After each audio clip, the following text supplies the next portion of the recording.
दिन 12 उदू दिया खरा बेला में रत्नदी आउ बाहरी पड़े गोटे जगह को जगह को सही आपण मानक मु कहूची आपण माने हम सहित जोड़ी रही थांतु।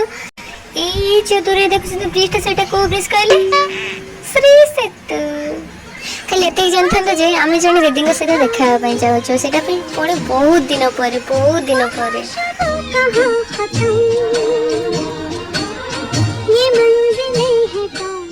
दीदी देथिबा टिकट रे फाइनली पहुंची गलो। आज तंकर बाहागर थिला सदी भाई से हमके इनवाइट करथिले आ हमें सजबाज ही बाहर जाइथिलो आ क जाय कि सेठी देखला बेल को दीदी मते सजबाज होतले।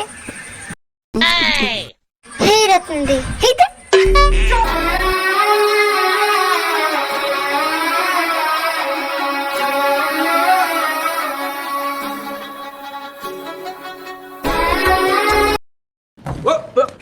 Here I come. Oh.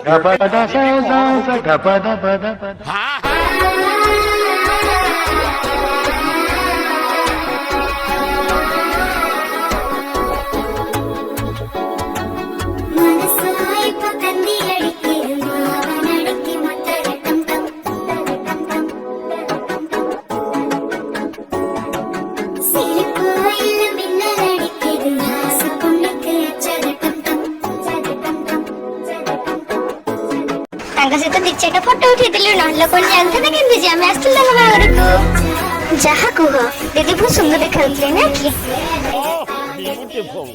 तापर आमे बाहर गली भोजी खाइबा पाई जाऊ जाऊ आखिरे पड़िला गुपचुप पाखरे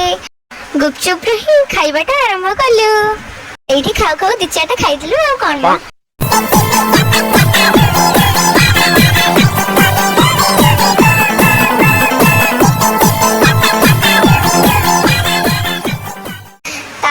रत्ना दी मु चली गली दुटा प्लेट धरी खाइबा पाइका फोन सह आ प्लेट धरी ही हो नथला बहुत कष्ट रे कैमरा ऑन करी कि नहीं कि जाउ छे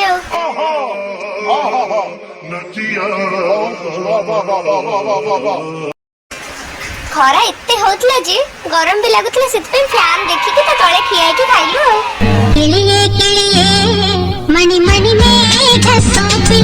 और मलर मुल्लान को नगदी नगदी किलिए मणि मणि में घस जे तो बाहागर का आसु जे बाहागर खिरी न खाई कि गले कोन चळीबो कि सेति पे अपन जानकर आउ कहा पर दिन नथला केवल खिरी ऊपर ही थिला तापरे खाइबार शेष पर्याय आमे दी जण चली गलो आइसक्रीम खाया पाइका भाई माने खाना पीना सरी गला खाइबा जन के सर्च के रही रत्ना दी को घर खाली बार कॉल आसला कोठे से जल्दी से जिबा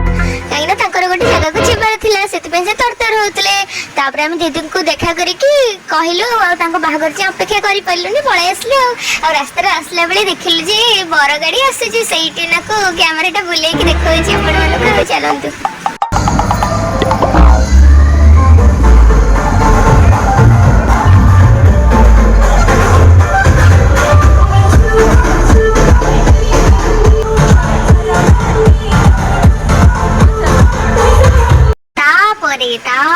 तापरे आमे चलिलु आम गंतव्य पथरे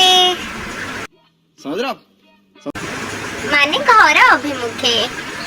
सांग माने से कथा कौन कि आपण मन तो प्राय सब शॉर्ट्स वीडियो रे देखुथिबे जोटा कि गोटे मिनिट भीतर किंतु मु भाबिले कि जेतो दीदी को बाहागरटा कहीं ताको बाट बाट करी पकई थांती आ सेति पई गोटे वीडियो रे सब जगह दे देई छी आ भी काली केते जण दीदी आ सांग माने कहले जे हारे तू जदी ताको बाहागर जाई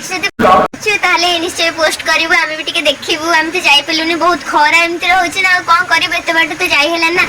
हाउ सांग माने जदी वीडियोटा टिके भी भल लागि थे देन लाइक आ कमेंट करे भी जमाय भूलिबे नै आ जदी सब्सक्राइब करनांती तेनु सब्सक्राइब करिवे ओ पुणी नेक्स्ट ब्लॉग रे देखाबा एबे मैं रहउछि जय जगन्नाथ।